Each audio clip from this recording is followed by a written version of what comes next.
மகாராஷ்டிர முதலமைச்சரான திரு தேவேந்திர ஃபட்னவிஸ் அவர்கள் ஹிந்தி மொழி கற்பதை கட்டாயமாக ஆக்குகின்ற ஒரு முயற்சியை, வேண்டாத வேலையை செய்தார்.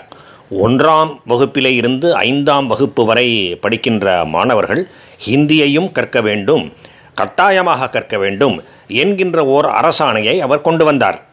உடனே மகாராஷ்டிராவிலே, குறிப்பாக சிவசேனாவிலே இருந்து உத்தவ் தாக்கரே அவர்களின் தலைமையிலான சிவசேனா மற்றும் ராஜ் டாக்கரே அவர்களின் தலைமையிலான மகாராஷ்டிர நவநிர்மாண் சேனா, இவற்றிலே இருந்து எதிர்ப்பு கிளம்பியது. முதலமைச்சரின் இந்த அரசாணையை எதிர்த்து அவர்கள் குரல் எழுப்பினார்கள், போராட்டங்களை எல்லாம் கூட அறிவித்தார்கள்.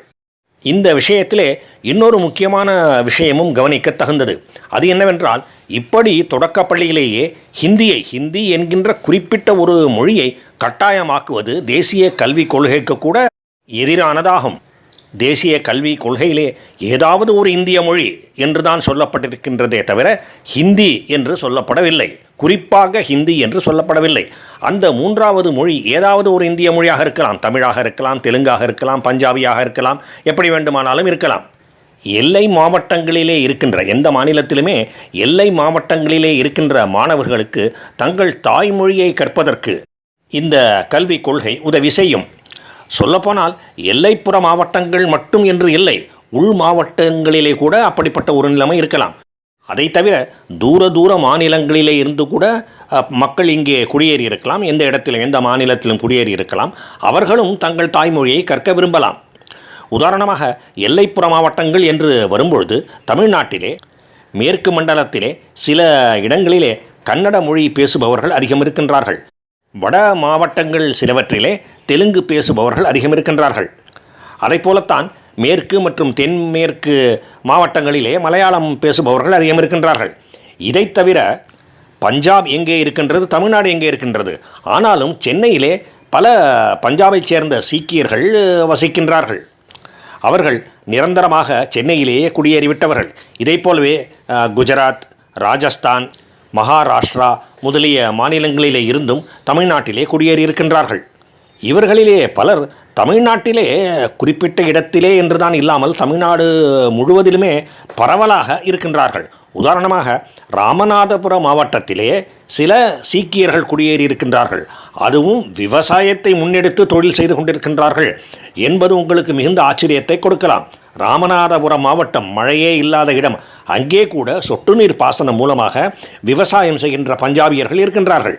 இப்படிப்பட்ட எல்லோரின் நன்மைக்காகவும் கொண்டு வரப்பட்டது அந்த கொள்கை, 3வது மொழியை உள்ளடக்கிய கல்விக் கொள்கை.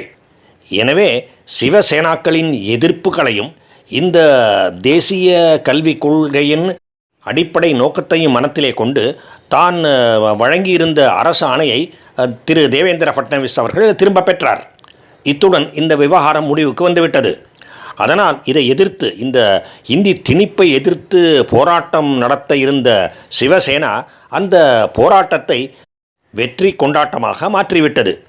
இதுதான் நடந்தது. இதற்கு பிறகு, இதற்கு மேலே நடந்தவை நம்மிலே சிரிப்பை வரவழைக்கின்றன.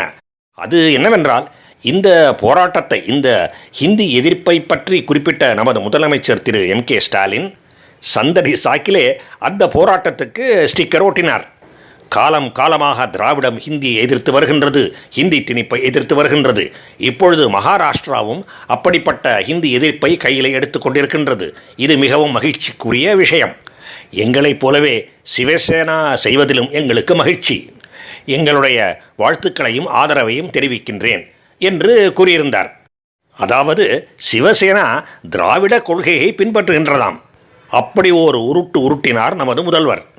அதனால் அவர் கூறியதற்கு மறுப்பு தெரிவித்து பேசியிருக்கின்றார் சிவசேனா கட்சியை சேர்ந்த சஞ்சய் ராவுத் என்பவர். எங்கள் முயற்சிக்கு நீங்கள் அளிக்கின்ற ஆதரவையும் பாராட்டுக்களையும் நாங்கள் ஏற்றுக்கொள்கின்றோம். ஆனால் அடிப்படையிலேயே நீங்களும் நாங்களும் ஒன்று அல்ல. எங்களின் போராட்டம் உங்களுடைய போராட்டத்தை போன்றது அல்ல.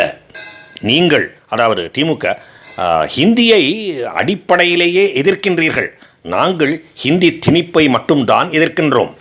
அதுவும் மிக குறைந்த வயதிலேயே 1ஆம் வகுப்பிலே இருந்து 5ஆம் வகுப்பு வரையிலேயே கூட ஹிந்தியை கட்டாயமாக திணிப்பதை நாங்கள் எதிர்க்கின்றோம். அவ்வளவே. மற்றபடி நாங்கள் ஹிந்தியை எதிர்க்கவில்லை. நாங்கள் ஹிந்தி பேசுகின்றோம், மற்றவர்கள் ஹிந்தியிலே பேசும்பொழுது அவர்கள் என்ன கூறுகின்றார்கள் என்பதை அக்கறையோடு கேட்டுக்கொள்கின்றோம். வலியச் சென்று ஹிந்தியிலே எழுதப்பட்டிருக்கின்ற வாசகங்களை எல்லாம் நாங்கள் அழிப்பதில்லை. மன நிறைவோடு ஹிந்திக்கு அதனுடைய உரிய இடத்தை நிச்சயமாக கொடுக்கின்றோம். உதாரணமாக இங்கே, அதாவது மும்பையிலே ஹிந்தி படங்கள் நிறைய எடுக்கப்படுகின்றன, ஹிந்தி படங்கள் ஓடுகின்றன. ஹிந்தி தொலைக்காட்சி தொடர்களும் சீரியல்ஸ் இங்கே நிறைய எடுக்கப்படுகின்றன.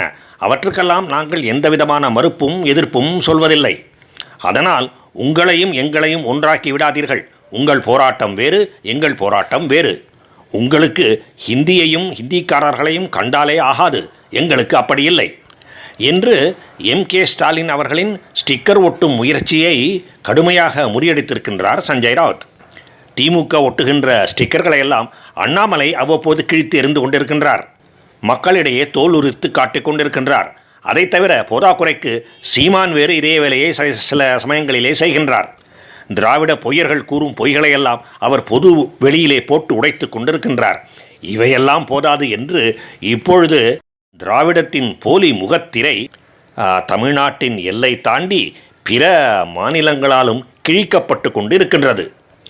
ஆக ஸ்டிக்கர் ஒட்டுவதற்கு M.K. ஸ்டாலின் அவர்கள் செய்த முயற்சி ஆரம்ப கட்டத்திலேயே முறியடிக்கப்பட்டு விட்டது, முளையிலேயே கிள்ளி எறியப்பட்டு விட்டது. அது சரி, எனக்கு ஒரு பலத்த சந்தேகம் தோன்றுகின்றது.